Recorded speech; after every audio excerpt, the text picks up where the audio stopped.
सत्पुरुष आहे किंवा जो महात्मा आहे, जो सिद्ध पुरुष आहे, त्याचा अंतःकरण एवढा तयार झालेला असतो की त्याला कोणीही काहीही बोलला तरी त्याला फरक पडत नाही.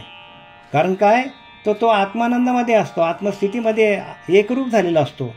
आणि अशा त्या थोर महात्म्याला कुठल्याही प्रकारचं उद्वेग, लोकांनी कितीही निंदा केली तरी त्याच्या अंतरीचा जो भाव तयार झालेला आहे, तो भाव खाली येत नाही परमात्म्याबद्दल. कारण लोक आपल्याला त्रास देणारच आहेत. आत्तापर्यंत जे काही संत होऊन गेले त्या संतांना सर्व लोकांनी त्रास दिलेला आहे, पण ते आपल्या आत्मस्थितीपासून कधी ढळले नाहीत. आणि आत्मस्थितीपासून न ढळणं हेच ज्ञान आहे. लोक खूप त्रास देणारच आपल्याला. संत झाल्यानंतर लगेच लोकांची माळा वगैरे घातल्यानंतर लगेच लोकांची चलबिचल चालू होतो आणि निंदा करायला लगेच लोक आपल्यासमोर येतात. पण त्या निंदेला आपण कसं सामोरं जायचं आणि संतांची लक्षणं काय आहेत याच्याबद्दल आपल्याला नाथ महाराज आता सांगत आहेत की जनापासून उद्वेग गती ज्ञान न पावे सर्व चित्ती, निंदा अवगणना अपमानिती ते आत्मस्थिती स्वयेस आहे.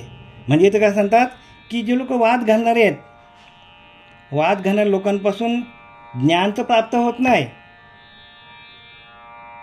कोणाला, त्या महात्म्याला ज्ञान तर प्राप्त होत नाही, पण त्याच्यापासून त्रासच सहन करावा लागतो. आणि परत काय होतं, त्या अपमानित झाल्यामुळे त्याची आत्मस्थिती ढासळली जाते. पण तसं होता कामा नाही.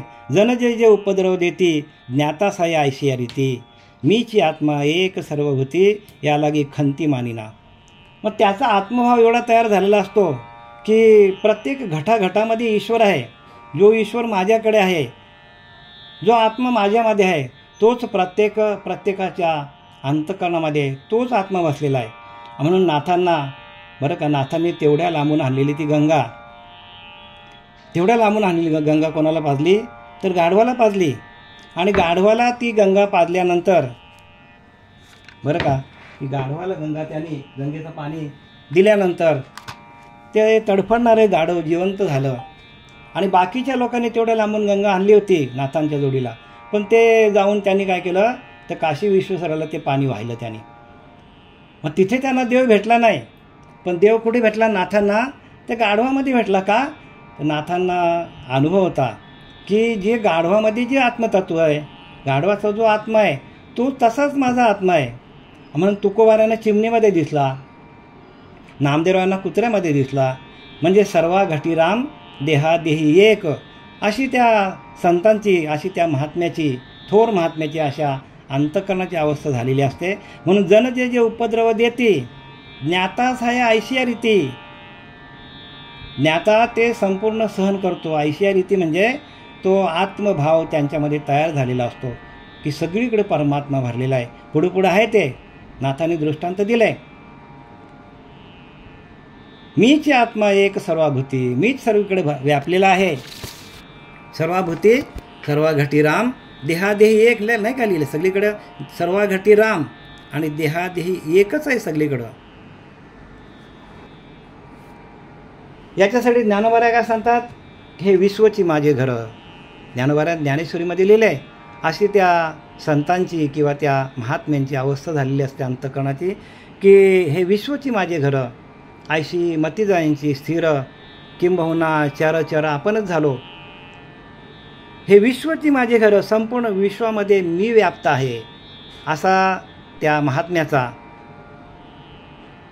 अंतःकरणाचा भाव झालेला असतो. आणि म्हणून त्यांना कोणी कितीही उपद्रव केला, कितीही त्रास दिला संतांना, तरी पण ते समोरच्या लोकांना काहीही बोलत नाही. काल तुम्हाला मी सांगितलं की खल दुर्जन भेटला, क्षमेचा धीर बुडाला, तरी मौनीची स्थल त्याग केला पाहिजे साधुकू. संत रामदास सांगतात, खल भेटला आपल्याला, दुर्जन लोक भेटले, अगदी ते आपल्याशी वाद घालायला लागले आणि आपण त्यांना हात जोडून सांगितलं बाबा मला नाही बोलायचं, तरीही त्यांनी जर आपल्याला भाग पडलं बोलायला त्यांच्या त्या वादविवादामध्ये, तरी मौनीची स्थल त्याग केला पाहिजे साधकू. तरी साधकाने काय करायला पाहिजे, ही वॉर्निंग आहे आपल्याला प्रत्येक साधकाला. एखाद्याने वाद घातला तरी आपण त्याच्या वादाला आपण काय करायचं, प्रतिसाद करायचा नाही, कारण वादे वादे जाई तत्वबोधे. जेवढा आपण वाद करणार तेवढा आपल्याला त्या तत्वाचा आलेला बोध, त्या बोधाची परीक्षा असतो. अंतःकरणामध्ये जो साधूने आपल्याला अंतःकरणामध्ये जो बोध दिलेला असतो, या बोधाची सत्वपरीक्षा आहे. परीक्षा कोणाची आहे? त्या बोधाची सत्वपरीक्षा आहे. आणि त्या सत्वपरीक्षेला आपण काय उत्तीर्ण व्हायला पाहिजे. आणि मी तुम्हाला मागेही बोललो होतो की तमगुणाची आणि रजोगुणाची परीक्षा होत नाही, पण सत्वगुणांचीच परीक्षा होतो. आणि सत्वगुणांची परीक्षा प्रत्येक संतांची झालेली आहे. आणि त्या सत्वगुणाच्या परीक्षेमध्ये प्रत्येक संत उत्तीर्ण झालेला आहे. प्रत्येक संत उत्तीर्ण झालेला आहे. आणि आपण संतांच्या मार्गावर चालतो म्हणजे आपण पण उत्तीर्ण व्हायला पाहिजे ना. जणांनी कितीही आपला उपद्रव केला, कितीही आपल्याला वाईट शिव्या दिल्या, काय दिल्या, अगदी वेडेवाकडे आपल्याला शब्द बोलले, तरी मीची आत्मा एक सर्वभूती ये लागी खंती मानेन, अशी आपल्या अंतःकरणाची अवस्था व्हायला पाहिजे. जशी साधूची अवस्था अंतःकरणाची अशी झालेली असते, तशी आपल्या अंतःकरणाची अवस्था व्हावी म्हणून आपल्याला हे नाथरायने आपल्याला इथे या 31 श्लोकामध्ये उत्तम प्रकारे विवरण दिलेलं आहे की आपल्या अंतःकरणाचा भाव कसा व्हायला पाहिजे. साधूंकडे बघून आपण पण साधूसारखेच व्हायला पाहिजे. आणि म्हणून साधू दिसती निराळे, परंतु ते स्वरूपी मिळाले, अवघे मिळून एकची झाले, देहातीत वस्तू. बघा, देहाच्या पलीकडची वस्तू साधू होतात. साधू दिसती निराळे, परंतु ते स्वरूपी मिळाले, म्हणजे आपल्या आत्मस्वरूपाशी ते एकरूप झालेले आहेत. आणि म्हणून त्यांना कोणी शिव्या दिल्या, काय दिल्या, उपद्रव केला, त्यांना मारलं, तरी पण त्यांचा जो आंतरिक जो भाव आहे, परमात्मा स्वरूपाशी एकरूप झालेला जो भाव आहे, तो ब्रह्मस्थिती आहे. ती ब्रह्मस्थिती त्यांची कशानेही ढळत नाही, कशानेही त्यांची ब्रह्मस्थिती ढळत नाही. या लागी खंती मानिना. आणि ती ब्रह्मस्थिती कशाने ढळल्यामुळे कुठल्याच प्रकारची खंती, कुठल्याच प्रकारचं दुःख ते मानित नाही. आपली या अवयव विकारता उद्वेग न पवे निजचित्ता, तरी सर्वाभूती एकात्मता जाणून तत्वता उबगू न मनी. आपली या अवयवाकरिता उद्वेग न पवे निजचित्ता, म्हणजे आपल्या अंतःकरणामध्ये अजिबात उद्वेग होऊन देत नाही. का? न पवे निजचित्ता, म्हणजे आपल्या चित्तामध्ये जो आत्मस्वरूपाचा जो ब्रह्मानंदाचा भाव तयार झालेला आहे, तो ब्रह्मानंदाचा भाव इतका त्यांचा व्यापक असतो की बाहेरून त्यांना लोकांनी काही उपद्रव केला तरी त्याचा त्यांच्या चित्तावर परिणाम होत नाही. उद्वेग न पवे निजचित्ता, तेवी सर्वाभूती एकात्मता जाणून तत्वता उबगू न माने. म्हणजे जे आपल्याला जे त्रास देणार आहेत त्यांच्यामध्ये पण माझाच परमात्मा भरलेला आहे. त्यांच्यामध्ये कुठला परमात्मा भरलेला आहे? माझाच परमात्मा, म्हणजे मीच व्यापक झालो आहे. संत काय सांगतात की संतांची बुद्धी व्यापक झालेली असते. संतांची बुद्धी का व्यापक झालेली असते? कारण मनाने, बुद्धीने, इंद्रियांनी, सर्व शरीराने देखील ते फलासक्ती टाकलेली असते. केवळ आत्मशुद्धीसाठी ते कार्य करत असतात, कर्म सगळे करतात, पण आपल्या अंतरात्म्याची शुद्धी होण्यासाठी ते सगळं कार्य करीत असतात. आणि केलेली सर्व कुठे होतात? ते त्यांची सर्व केलेली कर्म ब्रह्मामध्ये विलीन होतात. आणि म्हणून त्यांचा आत्मा शुद्ध असतो. आपली कर्म काय करतो? आपण आपल्याकडे घेतो. एखादा चांगला कार्य केला तर ते आपण काय करतो? आपण उपाधी लावून घेतो आणि मग त्याचा आपल्याला त्रास होतो. पण संत काय करतात? तर जे काही कार्य करतात ते सर्व काय करतात? अकर्म करून टाकतात. जे काही कर्म होतात ते अकर्म म्हणजे काय? ब्रह्मामध्ये विलीन करतात. म्हणजे तिथल्या तिथे ती कर्म काय करतात? आपल्याकडं न घेता ते संत काय करतात? तर संत ती ब्रह्माला म्हणजे त्या समर्पण करून टाकतात. त्यांच्याकडं संपूर्ण समर्पणाचा भाव तयार झालेला असतो. आणि म्हणून त्यांना उद्विग्न कधी होत नाही. ते दिले काय? जेवी शस्त्रावरी तोडली या, का देह अग्नीमध्ये पडली या, चित्त महासुखामध्ये पौडली या, चिवूच नाही. लिहिलं की नाही? भक्त प्रल्हादाची अशी अवस्था होती, त्याला कितीतरी त्रास दिला लोकांनी, पण तरीही त्यांची चित्तवृत्ती जी आहे, चित्तवृत्ती जरा पण खाली आलेली नाही. आणि आपली चित्तवृत्ती कशी आहे तर संसारामध्ये आहे. आपण 24 तासातनं आपलं मन अर्धा तास 1 तास आपण काय करतो तर ह्या कथा वाचण्यामध्ये किंवा आपण ध्यान करण्यामध्ये 1-2 तास आपण दिवसातनं देतो. पण आपले बाकीचे जे तास आहेत ते आपण संसारामध्ये देतो आणि संसाराचा भार आपण जास्त वाहतो आणि त्याच्यामुळं आपल्या चित्तामध्ये शुद्धता येत नाही. इथं सांगितलं की अखंड चिंतन विठोबाचे म्हणजे निरंतर भजन करायला पाहिजे. त्यांची वृत्ती अशी झालेली असते की एकम नित्यम विमलम अचलम सर्वाधी साक्षीभूतम. बघा लिहिलं की नाही, एकम नित्यम तो एकच आहे आणि नित्य, एकम नित्यम विमलम अचलम सर्वाधी साक्षीभूतम म्हणजे सर्व भूतामध्ये तो एकच तत्व एकच भरलेला आहे आणि माझ्यामध्ये जो परमात्मा बसलेला आहे तोच परमात्मा सर्व घटाघटामध्ये आहे. आणि म्हणून त्यांना काय कुठल्याच प्रकारची खंती ते मानत नाही. तैसेची झाली या स्थिती भूते उद्वेग न मानिती ज्याची या निदाचार गती सुखी होती जीव मात्र. तैसेची ज्याची या चित्ती भूते उद्वेग न मानिती ज्याची या निदाचार गती सुखी होती जीव मात्र. ज्याचं चित्त भूते उद्वेग न मानिती म्हणजे इथं काय लिहिलं बघा, त्याच्यापासून इतर प्राण्यांना उपसर्ग पोचत नाही. अशी अवस्था झाल्यानंतर इतर लोक त्याला त्रास देतील पण तो आपल्या आत्मस्थितीपासून च्यूत होत नाही म्हणजे खाली येत नाही आणि त्याच्यापासून लोकांना कुठल्याही प्रकारचा त्रास होत नाही. का तर उलट त्याच्या वागणुकीमुळे सगळे प्राणी मात्र सुखी होतात. आणि संतांचं हे गुणधर्म आहे, संत कोणावरही ओरडत नाही. संत म्हणजे शांत झालेले असतात कारण सत्वस्तूशी एकरूप झालेले असतात. संत म्हणजे काय की जे सत्वस्तूशी जे एकरूप झालेले असतात त्याला संत म्हणतात. आणि त्या सत्वस्तूशी एकरूप झाल्यामुळे त्यांची वागणूक एवढी चांगली होते, त्यांचे विचार एवढे शुद्ध होतात कारण ते जे काय कर्म करतात ते कर्म आत्मशुद्धीसाठीच करत असतात.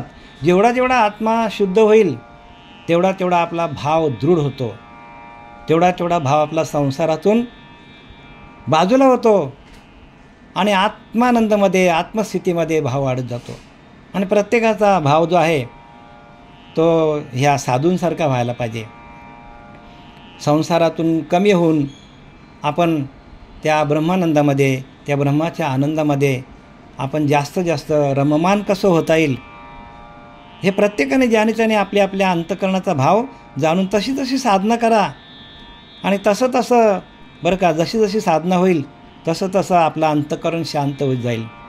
आणि जेव्हा आपलं अंतःकरण शांत होईल तेव्हा आपल्याला आरशामध्ये जसं आपल्याला स्पष्ट दिसावं असा आपल्याला आत्मस्थितीचा भाव आपला तयार होईल. जसं आपल्या आरशावर एखादा मळ बसलेला आहे तर आपल्याला आपला चेहरा दिसत नाही, तसा आपल्या अंतःकरणावर आलेली घाण, अंतःकरणावर आलेला मळ जोपर्यंत आपला जात नाही तोपर्यंत आपल्याला आपल्याच आत्मस्वरूपाचं दर्शन होणार नाही. आणि आपल्या आत्मस्वरूपाचं दर्शन झाल्यानंतर साधूंना काय झालेलं असतं, आपल्याच आत्मस्वरूपाचं दर्शन झालेलं असतं. आणि म्हणून ते प्रत्येक घटाघटामध्ये राम बघतात. घटाघटामध्ये काय करतात, त्या रामाला बघतात, त्या भगवंताला बघतात घटाघटामध्ये. मग तो कुत्रा असो, मांजर असो, गाढव असो, कुठलाही प्राणी असो, सर्व प्राण्यांमध्ये आपणच भरलेला आहो. मी बोललो की ना मगाशी, हे विश्वची माझे घरं आयशी मती जायांची स्थिर. ज्याची अशी स्थिर अवस्था झालेली ज्या साधूची, किंबहुना चर आपणच झालो, चराचरामध्ये मीच व्याप्त झालेला आहे. आणि या अशी साधूची अवस्था झाल्यानंतर लोकांनी त्यांना कितीही त्रास दिला तरी त्याचा त्रास होत नाही. सर्व भूती भगवंत आहे, झणे त्याशी उपद्रव होय. या लगी वागविता हात पाये, सावध राहे निददृष्टी. सर्व भूतामध्ये भगवंत भरलेला आहे, झणी त्याशी उपद्रव होय. या लागी वागविता हात पाये, सावध राहे निददृष्टी. म्हणून हात पाय हलवायला पण त्याला काय, कारण एखादा पाय आपण हलवला आणि पायाखाली मुंगी आली तर पायाखालची मुंगी मरून जाईल. म्हणजे एवढी त्यांची अंतर्स्थिती झालेली असते.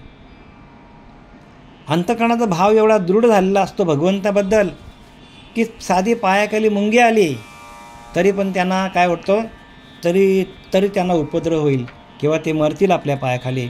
आता पूर्णपणे त्यांना काय झालेलं असतं, तर त्यांनी त्या अंतःकरणाचा भाव त्या ब्रह्मानंदामध्ये, त्या ब्रह्मस्थितीमध्ये ठेवलेला असतो. सर्व भूती भगवंत आहे. बघ, सगळ्या भूतामध्ये भगवंत आहे. प्रत्येक जीवामध्ये भगवंत वसलेला आहे. जणे त्याशी उपद्रव होय, त्याला त्या भगवंताला उपद्रव होईल, त्या भगवंताला पीडा होईल, त्या मुंगीमधल्या भगवंताला पीडा होईल. बघा किती अंतःकरण हलवा आहे संतांचा, साधूंचा अंतःकरण किती हलवा आहे. म्हणून सदा स्वरूपानुसंधान हे साधूचे लक्षण.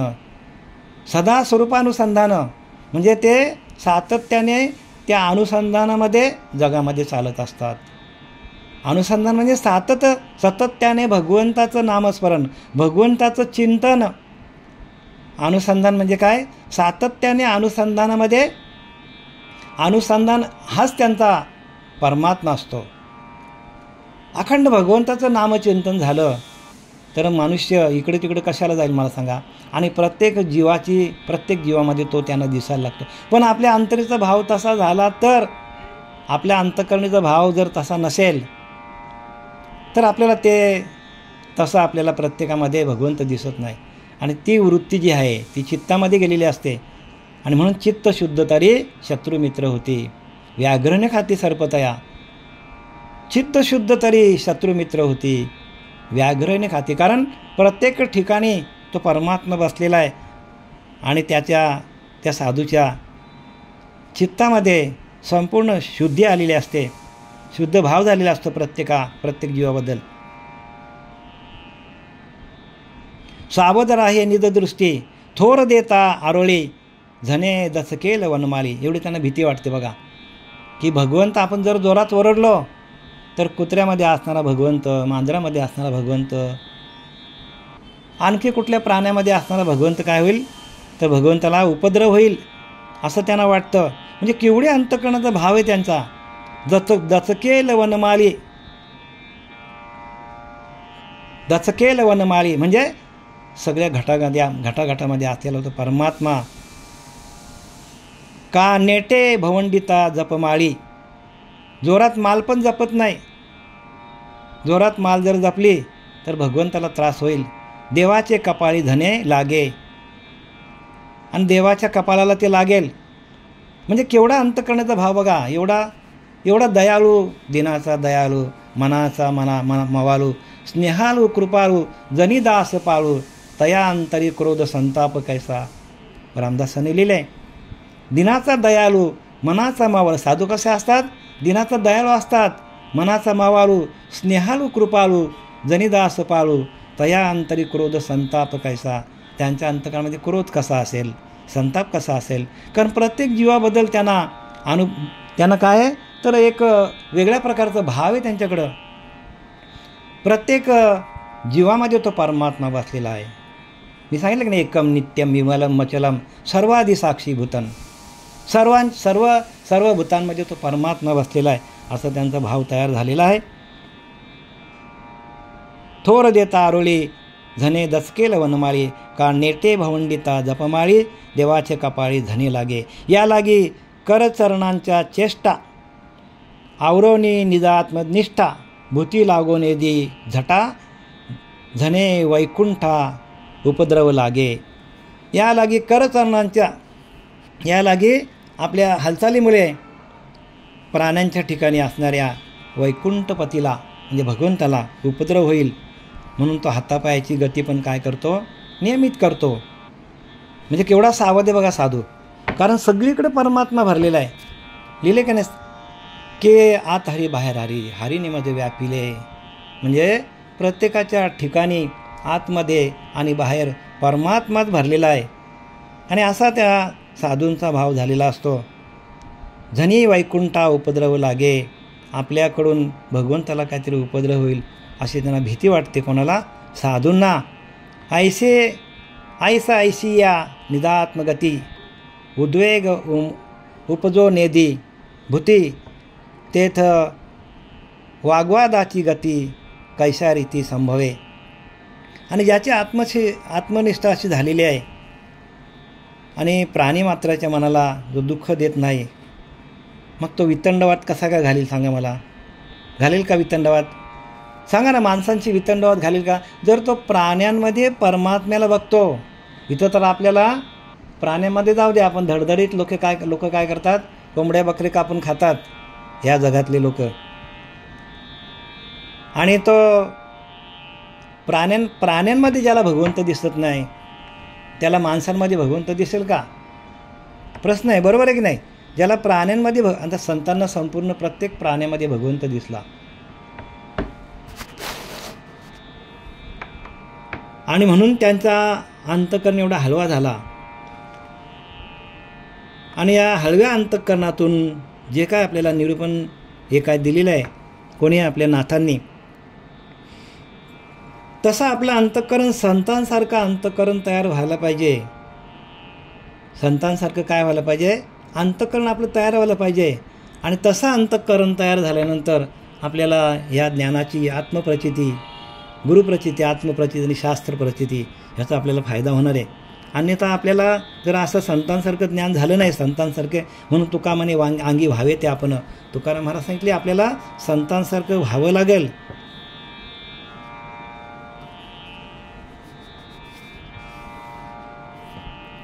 ऐसा ऐशिया निजात्मगती उद्वेग उपतो नेदी भूती तेथे वाग्वादाची गती कैशी रीती संभवे. सर्व भूती भूतात्मा ईश्वर याची लागी उंचे न बोले उत्तर. तेथ अतिवाद्याशी समोर सर्वथा आधार उचलिना. बघा साधूचा अजून एक तुम्हाला वैशिष्ट्य सांगितलं त्याने. सर्व भूती भूतात्मा ईश्वर, सर्व भूतामध्ये तो ईश्वर आहे. सर्व भूती भूतात्मा, सर्व भूतांना काय आहे? चालवणारा ईश्वर आहे प्रत्येक भूतामध्ये. म्हणजे प्रत्येक जीवामध्ये ईश्वर बसलेला आहे. याची लागी उंचे न बोले उत्तर. म्हणून साधू काय करतात? कोणावर ओरडत नाही आणि कोणाशी जास्त बोलत पण नाही. काय करतात? साधू कोणाशी जास्त बोलत पण नाही आणि कोणावर ओरडत पण नाही. ते तर अतिवाद्याशी समोर. मग जर सर्व प्राण्यांमध्ये, प्राणीमात्रांमध्ये जर त्यांना भगवंत दिसतो, तर ते माणसांशी वाद काय घालणार? अतिवाद्याशी समोर वाद घालायला कशाला जाणार? सर्वथा आधार उचलेना. आणि आपले ओठ पण तो उचलत नाही. का? कारण आपल्या ओठातून एखादा शब्द वाईट गेला तर त्याचा काय होईल? तर त्यांच्यामध्ये असलेल्या भगवंताला दुःख होईल, असा त्याचा अंतःकरणाचा भाव झालेला असतो. काय झालेला असतो? असा त्याच्या अंतःकरणाचा भाव झालेला असतो. म्हणून इथं लिहिलं, नये बोलू फार नये बसू जनामध्ये, नये बोलू फार सावधान इंद्रिय दमन. आपले सद्गुरू सुरेश महाराज हे नेहमी हे बोलायचं, नये बसू जनामध्ये नये बोलू फार सावधान इंद्रिय दमन. आणि म्हणून त्याने इंद्रिय दमन केलेला असतो. आपण जेवढं इंद्रिय दमन करणार तेवढं आपलं अंतःकरण शुद्ध होणार, तेवढं आपलं अंतःकरण निर्मल होणार. आणि ज्याचं अंतःकरण निर्मल झालं, शुद्ध झालं, काय लिहिले की ज्याचं अंतःकरण दूर झालं तर भगवंत आपल्या जवळच आहे, भगवंत लांब नाही आहे. पण अंतःकरणाचा भाव, आपला अंतःकरणाची शुद्धी व्हायला पाहिजे. आणि ती शुद्धी कशातून होते? तर भजनातून होतो. आणि म्हणून अखंड भजन करायला पाहिजे माणसाने. भजनाच्या माध्यमातूनच हे सगळं आहे. ज्याचं भजन तुटलं त्याला हे ज्ञान कळणार नाही. म्हणून भजनाशी आपण एकरूप व्हायला पाहिजे. सातत्याने आपण आत्मचिंतन करायला पाहिजे. सर्वथा आदर उचलेना. सर्वभूती भूतात्मा ईश्वर या लागी उंचे न बोले उत्तर. एक पण वाईट शब्द बोलत नाही साधू. ते तर अतिवाद्याशी समोर सर्वथा आधार उचलेना. जरी एखाद्याने वाद घालायचा प्रयत्न केला तरी आपला आधार म्हणजे आपला ओठ पण उचलत नाही. म्हणजे ओठातून एक पण वाक्य अशा साधूच्या मुखातून बाहेर निघत नाही. पडल्या जीवसंकट प्राणाती. जरी किती पण आपल्या जीवावर बितलं त्याच्या साधूच्या, अपमान न करवे कोणी व्यक्ती, अपमान न करवे कोणी व्यक्ती, अपमानिता भूताकृती सर्वाभूती हरी देखे. किती पण जर कोणी वाईट बोलला किती पण वाईट कृत्य जरी केलं साधूवर, तरी पण काय करतो, तो व्यक्तींचा उपहास करत नाही. आणि इतरांनी ज्याने आपल्याला दुखवलं, ज्याने आपल्याला वाईट बोललं, त्याचा पण काय करतो, त्याचा पण अपमान करत नाही. कारण तो सर्व भूतांमध्ये हरीलाच बघतो. म्हणून लिहिलं का रे ज्ञानवरांनी, सर्वा घटी राम देहादेही एकच आहे. तो एकच आहे, मला चालवणारा आणि त्या प्रत्येक प्राण्याला चालवणारा भगवंत एकच आहे. कसा आहे तो, तर एक जीवात्मा आहे, एक शिवात्मा आहे, एक विश्वात्मा आहे आणि एक सर्वात्मा आहे.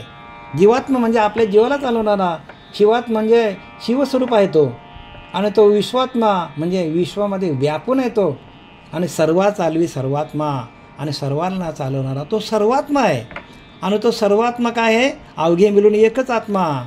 जीवात्मा, शिवात्मा, विश्वात्मा, सर्वात्मा अवघे मिळून एकच आत्मा. हे त्या साधूचं काय झालेलं असतं, या साधूच्या अंतःकरणाची अशी अवस्था झालेली असते. सर्वांना चालवणारा एकच अंतरात्मा आहे, आणि तोच अंतरीचा अंतरात्मा माझ्याकडे आहे. म्हणून ते सावधतेने वागत असतात, सावधतेने बोलत असतात, जेणेकरून आपल्याकडून कुठल्याही प्राणीमात्रांना, कुठल्याही माणसांना आणि जनांना आपल्याकडनं कुठल्याही प्रकारचा उपद्रव होता कामा नये, ह्याची ते सातत्याने काय करत असतात, काळजी घेत असतात.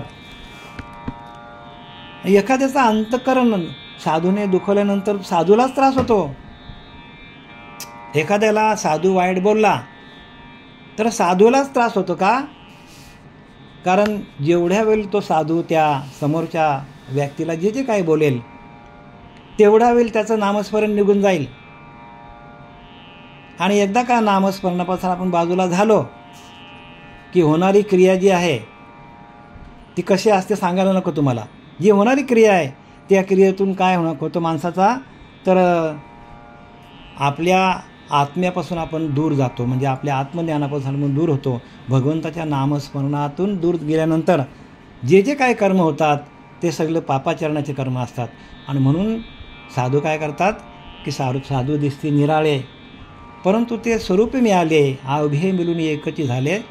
देहातीत वस्तू, देहाच्या पलीकडची वस्तूशी एकरूप झालेली असतात. जनास्तव उद्वेगता कदा काली न पवे ज्ञाता. लोकांमध्ये कधी पण ते उद्वेगता कदा न पवे ज्ञाता, ज्ञात्यापासून उद्वेगता नव्हे सर्वता जनाशी. जनाला काय त्रास होईल असं साधू कधीही वर्तवणूक करत नाही. आणि कदाकाली न पवे ज्ञाता, ज्ञात्याकडून कधीही काय होतो, साधूकडून कधीही जनाला त्रास होईल अशी वर्तवणूक होत नाही. आणि ज्ञात्यापासून उद्वेगता, आणि आपण ज्ञानी आहोत, आपल्यापासून दुसऱ्याला त्रास होईल, उपद्रव होईल असं साधू कधीही वर्तणूक करत नाही. नव्हे सर्वता जनाशी.